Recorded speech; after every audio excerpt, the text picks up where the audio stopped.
Lurkers explores the dark side of the online world. It contains adult themes and disturbing content for mature audiences only. Previously, Dave Krupa's life changed forever with unrelenting messages, real-world stalking, a house set ablaze, and a digital trail that wouldn't let go.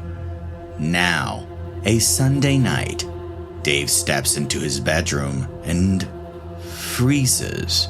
The handgun he hid on the top shelf is gone. Minutes later, a 911 call from Big Lake Park. A woman is shot, and she IDs the shooter as a female.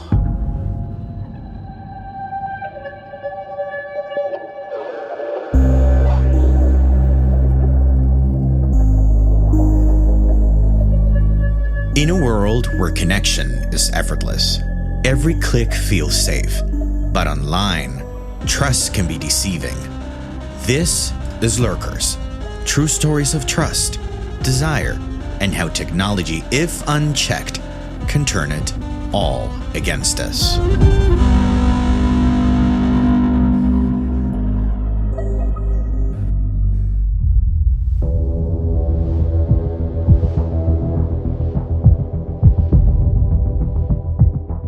This is part 2 of the Cari Farver story. If you haven't heard part 1, go to the previous episode. We'll be here when you get back. Sometime before that 911 call you just heard about, Tony Cava was staring into a storm of ones and zeros. 13,000 IP addresses tied to the voice calling itself Cari Farver. He wrote code. He even wrote his own program. Carved the chaos down to the 10 that mattered. One kept rising, again and again. It didn't land overseas. It didn't land at a coffee shop. It pointed to a house in Council Bluffs, Iowa. The subscriber, a network administrator employed by the Potawatomi County, the same ecosystem Tony worked in. Dottie and Avis served a search warrant and sat the man down. Yes, he used the computer for work, but he said someone else had used it too. An on and off girlfriend. She had moved in with him after her house burned down. And her name? Liz Golier.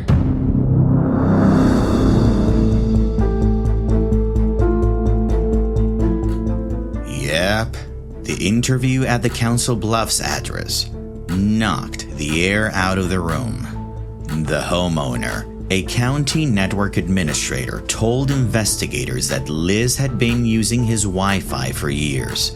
According to local news sources, that was the moment the case spun. Seen from this angle, the digital trail suggested Liz had been impersonating Cari all along. Time magazine would later frame this period as the digital first turn, with A&E Real Crime noting how the online Cari kept appearing where Liz lived and worked. When deputies told Dave who was behind it, he broke. The puzzle flipped in his head. The threads outside his shop, the keyed car, the house on fire, his smashed window, and all of it pointed back at Liz. In his mind, it meant something even worse. Cari was probably dead.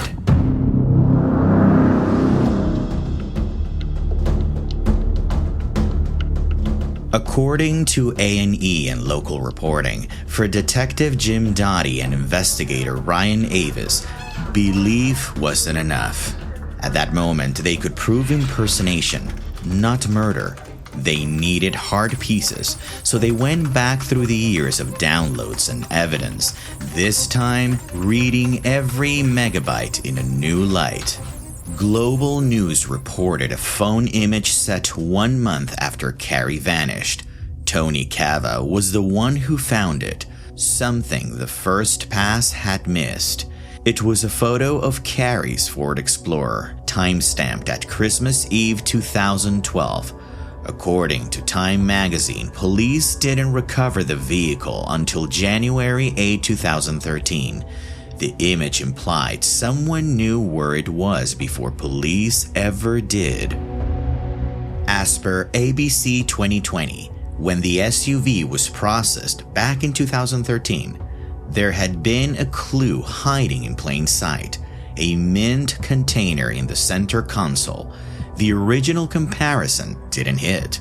Years later, Dottie and Avis ran it directly against Liz's print. It was a match. So now that the digital map was tightening, investigators installed a GPS tracker on Liz's car. The path wasn't random. Tight loops through Council Bluffs, then circling Dave's ex-partner Amy Flores' block, day after day. In the meantime, Dave tried to stay small, visiting his kids and keeping up the routine. One Sunday night, he walked into his room to change and froze.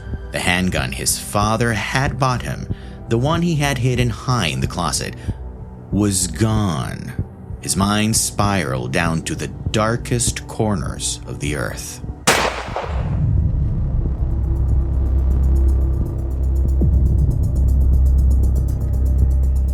Right about that time, on December 5th, 2015, a 911 call hit dispatch out of Big Lake Park in Council Bluffs.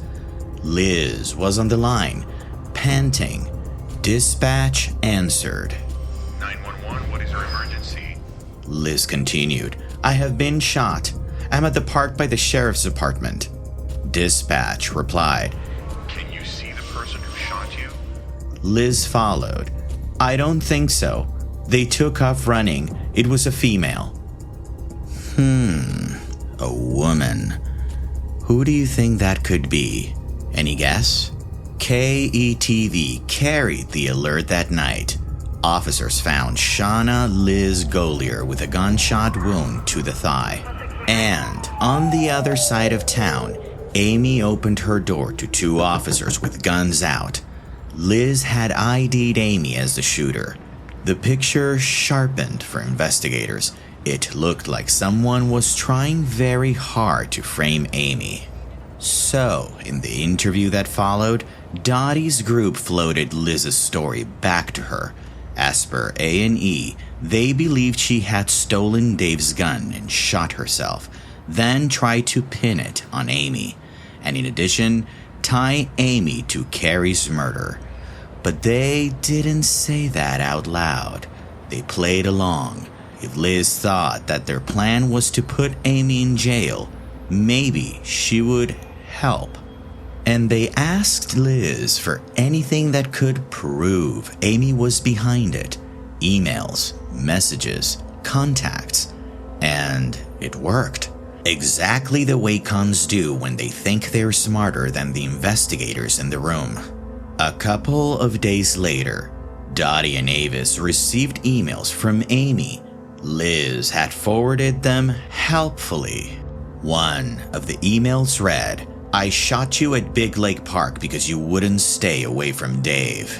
Now, I know what you're thinking. This was a good start, but they needed more. So the team turned the screws a little. They reached out to Dave with a plan. They told him on a recorded call to be around the kids as much as possible, move back in with Amy, and Dave followed it to a T.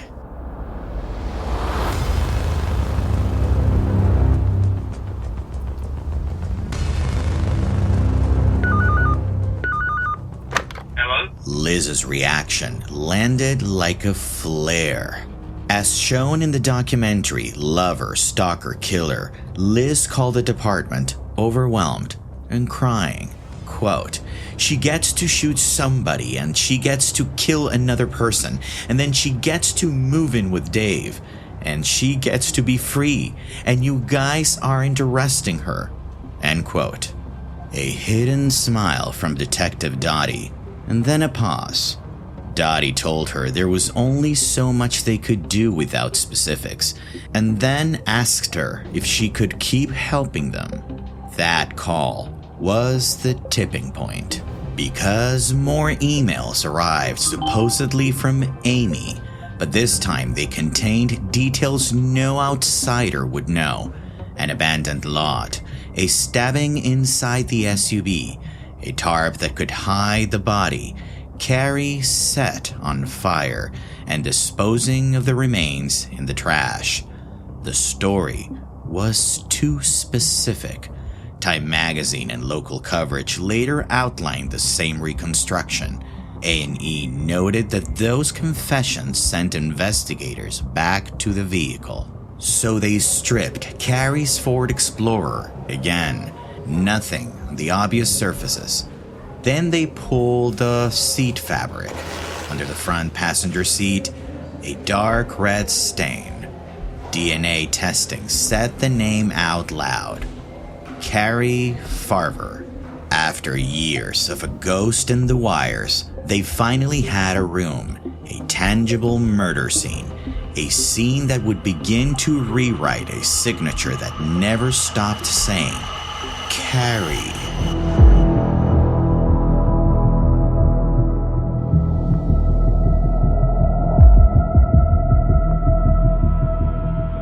After years of a shadow in the feed, the case finally had a crime scene. The next sound was a call. Investigator Ryan Avis phoned Dave to tell him Liz Golier had been arrested for first-degree murder. Time magazine and local coverage would later mark the arrest as the turn from digital suspicion to handcuffs. As shown in the Lover Stalker Killer documentary, Dave said, quote, "In that moment, it did feel like a weight was lifted off my shoulders, but not all of it. You can't wind up slowly over 4 years and then just turn it off." End quote. Back in the box, Liz denied it all, ever being in Carrie's SUV, creating any emails from Carrie or from Amy. Then she lawyered up. According to local reporting, prosecutors knew this trial would be a climb. Chief Deputy Brenda Beadle said it out loud. From the outside, the case looked far-fetched. A&E's recap later underlined it. She keyed her own car, stabbed her own clothes, burned her own house, shot herself, and all of it orbited one name. But the answer didn't come with a flash and an instant twist like in the movies. My dear listener, Hollywood, series, books paint detectives like magicians, and this is not how real life works. The answer came with even more patient and methodical work. After all, they had to convince a judge beyond a reasonable doubt that Liz Golier intentionally killed Carrie Farver. So, Avis and Cava went back to their monitors 14, 16 hours at a time for the next few months, turning over thousands of emails and downloads. They re-asked old questions. By early 2017, they brought Dave back in one more time and asked if he had any electronics from 2012. Dave went to his storage unit, and in a box, under old cords, he found a dead tablet. Inside, a micro SD card that he gave to investigators. On the surface, it had been wiped, but with the proper tools, deleted, became recoverable by IT wonder Tony Cava. As digital forensics guides explain, file carving can return what the user thought was gone. Inside the micro SD card, Cava found thousands of thumbnails, selfies of Liz, dates reaching back to 2012. Buried in the grid, there was a single frame that looked like rosewood. Cava rotated it. Not wood. Veins.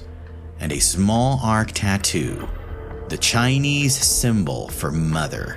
According to A&E and Time magazine, that was the pivot point. Investigators called Nancy Rainey, Carrie's mother. They asked if Carrie had a tattoo. The answer was yes. Nancy sent an older photo.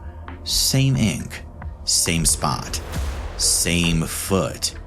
People and ABC News would later recount the identification. All rise. It's now May 2017 in Omaha's Douglas County District Court. Judge Timothy Burns presided over a bench trial. No jury. As per local coverage, it ran 9 days. The state laid it out like a machine.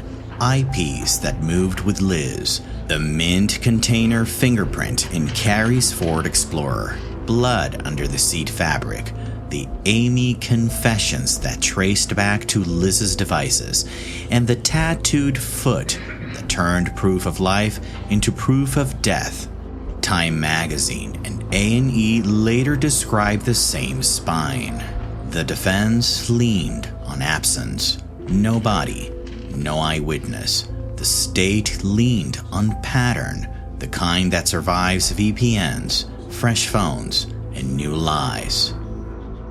According to KETV Newswatch 7, the floor felt like it could give away. Dave stared at the bench. Nancy, Carrie's mother, gripped Max's hand, Carrie's son. Even investigator Ryan Avis felt his stomach drop. This was the moment everyone feared, where the story could snap back and the monster walked free. But Judge Burns ruled, quote, "The argument that the state cannot meet its burden without a body is overwhelmed by the evidence presented. Carrie Farver did not voluntarily disappear and drop off the face of the earth. Very sadly, she was murdered. The court finds beyond a reasonable doubt that the defendant intentionally killed Carrie Farver with deliberate and premeditated malice." End quote. The verdict came on May 24, 2017. Guilty on first-degree murder and second-degree arson. Sentencing followed on August 15, 2017. Life without the possibility of parole for murder, and 18 to 20 years for arson to be served consecutively. According to WOWT and People, she showed no emotion. Eyes averted. Still, the Nebraska Supreme Court later upheld the conviction. In the corridors afterward, relief didn't feel like joy. Nancy and Max, Carrie's family, held on to each other, somewhere between justice and a hurt that doesn't close. People magazine reported Dave painfully expressed the only words he had. Words of grief, trying to rewrite the past. Quote, "I don't feel blameless in all of this. A lot of bad things happen to good people, all because of a series of events that I am the center of. The woman that I dated had goals and was smiley and wanted to do something. She was just trying to make her way in the world. I'm very sorry for what happened. If I hadn't met Carrie, she wouldn't have met Liz and this all wouldn't have happened. If I'd have known the choice was this craziness, or tell Carrie I'm not interested, I would have told Carrie I'm not interested, but you don't get that choice." End quote. As for investigators, Avis, Dottie, and Keva, they became acquainted with the woman Dave described too. They watched family videos, learned the cadence of Carrie's laugh, the way she looked at her son Max when he wasn't watching, the ordinary afternoons that never made the news. According to Time magazine and local coverage, the team grew close to the Rainey family, close enough to know the little they could give back now was her name. Because in their small community, a rumor had lived too long that Carrie was the monster in the story. The verdict let them do something else. Restore her. She wasn't the woman in those texts, nor the mask a stalker wore, but Carrie, a mother, a programmer, a person who wanted simple companionship with a man whose ex was already watching from the wings. In the end, justice didn't bring her remains. It returned clarity and a daughter's name that the community could say without flinching.